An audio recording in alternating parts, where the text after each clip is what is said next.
একাকিত্ব।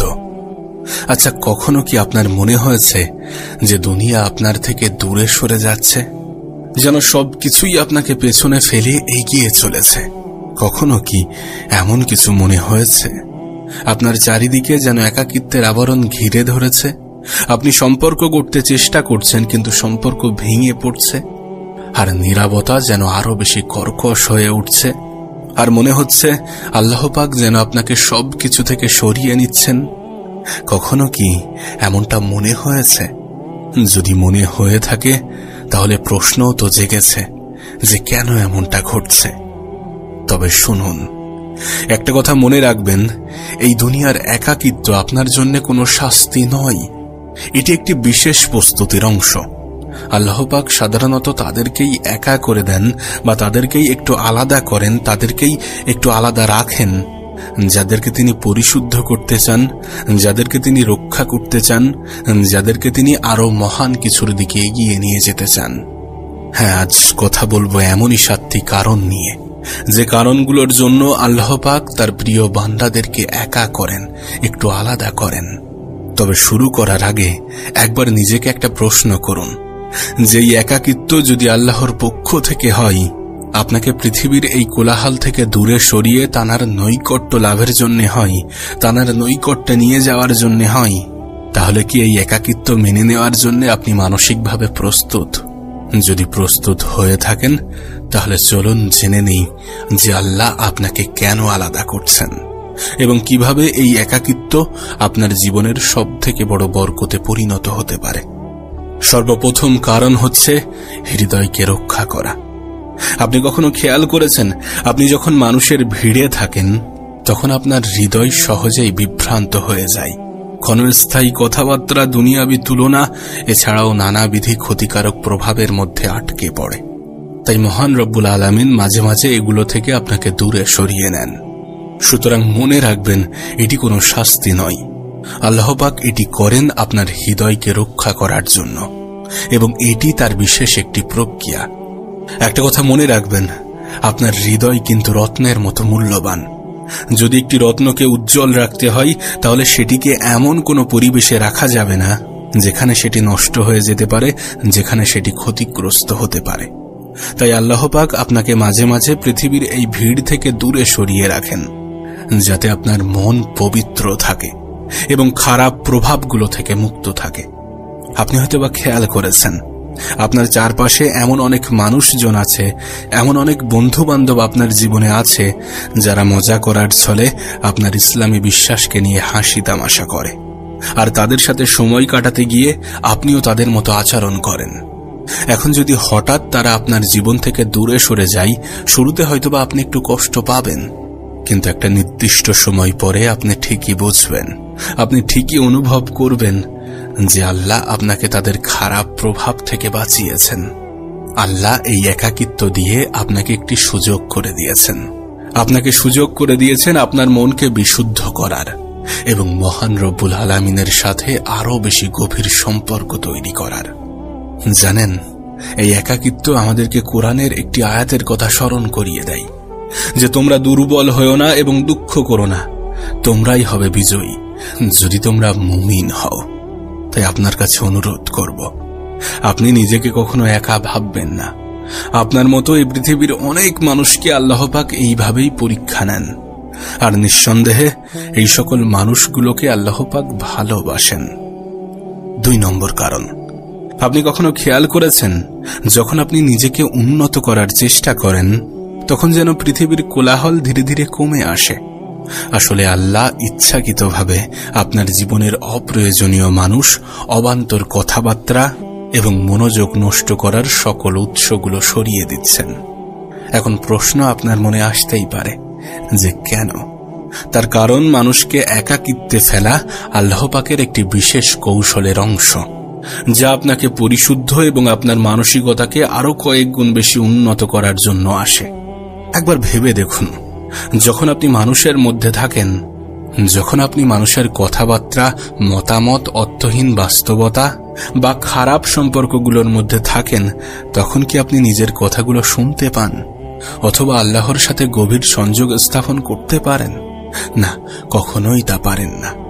কিন্তু একাকিত্ব সেই কোলাহল থেকে দূর করে আপনাকে নিজের বাস্তবতার মুখোমুখি দাঁড় করাতে বাধ্য করে। আপনাকে শেখায় কোন বিষয়গুলো সত্যি গুরুত্বপূর্ণ এবং কোন বিষয়গুলো অতটা গুরুত্বপূর্ণ নয়। একটা কথা সবসময় মাথায় রাখার চেষ্টা করবেন, আল্লাহ পাক আপনাকে শাস্তি দেওয়ার জন্য একা করেন না। আল্লাহ পাক আপনাকে দুর্বল করার জন্য একা করেন না, বরং আপনাকে মজবুত করার জন্য একা করেন। একবার ভেবে দেখুন, নবী পাক সাল্লাল্লাহু আলাইহি সাল্লাম আল্লাহর পক্ষ থেকে ওহী প্রকাশ হওয়ার আগে প্রায়ই হেরা গুহায় ধ্যানমগ্ন করার জন্য যেতেন। এই একাকিত্ব শুধুমাত্র শারীরিক ছিল না, এটি ছিল তার আধ্যাত্মিক প্রস্তুতির একটি অংশ। ঠিক তেমনি আপনার জীবনের একাকিত্ব হতে পারে আল্লাহর একটি পন্থা, যা আপনাকে একটি বড় উদ্দেশ্যের জন্য প্রস্তুত করছে। তবে এটা ঠিক, এটা বাস্তব যে একা থাকাটা সবসময় সহজ নয়। অনেক সময় এটা আপনার কাছে অনেক ভারী, অনেক বেদনাদায়ক মনে হতে পারে। হয়তোবা আপনার মনে হতে পারে যে সকল মানুষগুলো আপনার সাথে ছিল তারা কেন হঠাৎ আপনার থেকে দূরে সরে গেল।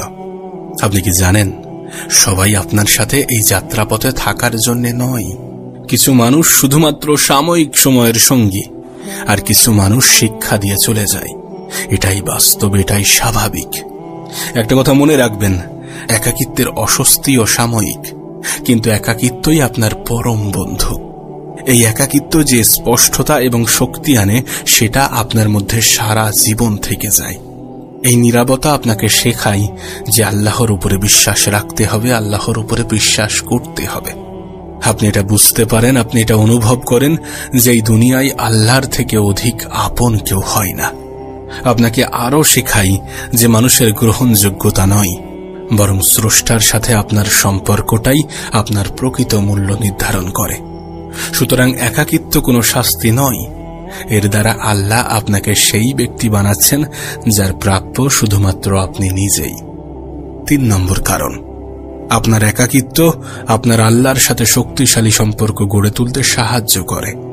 আচ্ছা, কখনো কি এমন অনুভব করেছেন যে কেউ আপনার অনুভূতি ঠিকঠাকভাবে বুঝতে পারছে না?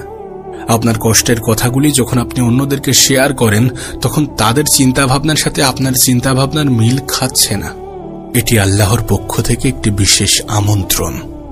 যখন আল্লাহ আপনাকে একা করেন, তখন এটি তার দিকে আরো বেশি টেনে নেওয়ার একটি বিশেষ উপায়। আপনি হয়তোবা খেয়াল করেছেন, যখন আমাদের জীবনটা একটু সুন্দরভাবে চলতে শুরু করে, তখন আমরা আমাদের বন্ধু বান্ধব, পরিবার এবং বস্তুগত স্বাচ্ছন্দ্যের উপরে একটু বেশি নির্ভর করি। কিন্তু যখন আপনি একা হয়ে যান, যখন আপনার জীবন থেকে সেই সকল ভরসার খুঁটিগুলো সরিয়ে দেওয়া হয়, তখন আপনার পাশে একমাত্র তিনিই থাকেন, যিনি সব সময়ই আপনার সঙ্গে ছিলেন। আর তিনি হলেন আমাদের রব, আমাদের সৃষ্টিকর্তা, আমাদের আল্লাহ। আপনাকে একটা প্রশ্ন করব, আচ্ছা, কতবার আপনি আল্লাহর কাছে চোখে অশ্রু নিয়ে ফিরে গিয়েছেন? কতবার আপনি আল্লাহর কাছে মন থেকে ফিরে গিয়েছেন? এটা তখনই হয় যখন আমাদের দেয়ালে পিঠ ঠেকে যায়, যখন আমাদের অন্য কোথাও থেকে সাহায্য আসার সম্ভাবনা থাকে না, যখন আমরা একা হয়ে যাই। আপনার একাকিত্ব আপনাকে ঠিক এই গভীর নির্ভরশীলতার দিকে ধাবিত করে, যেখানে আল্লাহ আপনাকে বলছেন, আমার কাছে ফিরে এসো, আমিই তোমার জন্য যথেষ্ট। তবে এখানে একটা বিষয় পরিষ্কার থাকতে হবে, একটা বিষয় বুঝতে হবে যে এটা এমন কোনো কিছু নয় যে নিজেকে উম্মার থেকে আলাদা করতে বলা হচ্ছে। এটা মাথায় রাখতে হবে যে ইসলাম একতার ধর্ম, আর আমাদের শক্তি এই একতার মধ্যেই নিহিত। এখানে যেটা বলা হচ্ছে সেটি হচ্ছে একটি আধ্যাত্মিক যাত্রার কথা, একটি ব্যক্তিগত পরিবর্তনের প্রক্রিয়ার কথা, যা আপনাকে উম্মার সাথে শক্তিশালী এবং একটি অর্থবহ সম্পর্ক তৈরি করতে সাহায্য করবে। দেখুন, আমাদের নবী পাক সাল্লাল্লাহু আলাইহি সাল্লাম তিনি গভীর একাকিত্বের মুহূর্তগুলোর মুখোমুখি হয়েছেন, হোক সেটা হেরা গুহায় ধ্যানমগ্ন হওয়ার সময়, যুদ্ধক্ষেত্রে বা মক্কায় নির্যাতিত হওয়ার সময়। তবে এখানে মনে রাখতে হবে যে এই মুহূর্তগুলো বিচ্ছিন্নতার জন্য নয়, বরং প্রস্তুতির অংশ ছিল। তাই যদি আপনি একা অনুভব করেন, তাহলে এটা মনে রাখবেন যে এটা বিচ্ছিন্নতার জন্য নয়, বরং আপনার ভিত্তিকে মজবুত করার জন্য। আর যখন আপনার ভিত্তি মজবুত হবে, তখন আপনি অন্যদের সঙ্গে একতাবদ্ধ হতে এবং তাদেরকে অনুপ্রাণিত করতে আরো বেশি সক্ষম হবেন। 4 নম্বর, একাকিত্ব একটি প্রশিক্ষণের ক্ষেত্র। আপনি হয়তোবা খেয়াল করেছেন, যখনই আপনি জীবনে উন্নতি করতে যান, তখনই কিছু মানুষ, তখনই কিছু জিনিস আপনার জীবন থেকে দূরে সরে যায়। আসলে আমরা এটা ভুলে যাই যে একাকিত্ব মানেই শুধুমাত্র প্রত্যাখ্যান নয়, বরং এটা একটি পরিশুদ্ধ হওয়ার পথ। এবং এই পথে আপনি একা নন, বরং আরো অনেকেই আছে। মহান রব্বুল আলামিন আমাদের জীবন থেকে এমন কিছু বিষয় এবং এমন কিছু জিনিসকে সরিয়ে নেন যেগুলো হয়তো আমাদের জীবনকে অন্ধকার করে দেওয়ার ক্ষমতা রাখে। তিনি আমাদের মনোযোগ তীক্ষ্ণ করার জন্য এবং এমন শিক্ষা দেওয়ার জন্য এটি করেন। এই পরিস্থিতির মধ্য দিয়ে তিনি আমাদেরকে এমন কিছু শিক্ষা দিয়ে যান যেটা কখনোই আরামের মধ্য দিয়ে শেখা সম্ভব নয়। আপনি যদি নবী ইউসুফ আলাইহিস সালামের ঘটনা দেখেন, তাহলে দেখবেন যখন তাকে কূপে ফেলে দেওয়া হয়েছিল তখন কিন্তু তিনি নিজের পরিবার থেকে আলাদা হয়ে গিয়েছিলেন। কিন্তু বাস্তবে তাকে একা করে দেওয়া হয়নি। তিনি একা ছিলেন না, বরং এটি একটি প্রস্তুতি ছিল। কূপের সেই নীরবতা এবং পরে কারাগারের সময়গুলোতে নবী ইউসুফ আলাইহিস সালামকে একজন মহান নেতা হিসাবে গড়ে তোলা হচ্ছিল। যখন তিনি সেই পর্যায়গুলো অতিক্রম করলেন, যখন তিনি সেই পর্যায়গুলোকে পার করতে পারলেন, তখন তিনি একজন সাধারণ মানুষ ছিলেন না, বরং তিনি হয়ে উঠেছিলেন অসাধারণ প্রজ্ঞা, ধৈর্য এবং ঈমানের অধিকারী। এখন একটু ভাবার চেষ্টা করুন, এমনটাও তো হতে পারে যে আল্লাহ আপনাকে কোনো বড় উদ্দেশ্যের জন্য প্রস্তুত করছেন, যা আপনি কখনো কল্পনাও করেননি, আপনি কখনো ভাবার চেষ্টাও করেননি। তখন কি আপনি হাল ছেড়ে দিয়ে বসে থাকবেন? হ্যাঁ, এটি স্বীকার করতে হবে যে একাকিত্বের কষ্ট, কাছের মানুষকে হারানোর বেদনা, নীরবতার মুখোমুখি হওয়া এবং উপেক্ষিত হওয়ার অনুভূতিগুলো আপনার আত্মমূল্যকে প্রশ্নবিদ্ধ করতেই পারে। কিন্তু একটা কথা মনে রাখবেন, হীরাকে তৈরি করার জন্য চাপে রাখা হয়, আর সব থেকে ভালো তরবারি তৈরি হয় আগুনের ছাঁচে। এই একাকিত্বের মধ্যে আপনার যে সংগ্রামগুলো হচ্ছে, এগুলো আল্লাহর সেই উপকরণ যার মাধ্যমে তিনি আপনাকে আপনার সর্বোত্তম রূপে পরিণত করছেন। দয়া করে তাড়াহুড়ো করে এই নীরবতা পূরণের চেষ্টা করবেন না। যে সম্পর্ক, যে সংযোগগুলো আল্লাহ পাক সরিয়ে দিয়েছেন তা পুনরায় জোর করে ফিরিয়ে আনার চেষ্টা করবেন না, বরং এই সময়ে নিজের ভিতরে তাকানোর চেষ্টা করুন।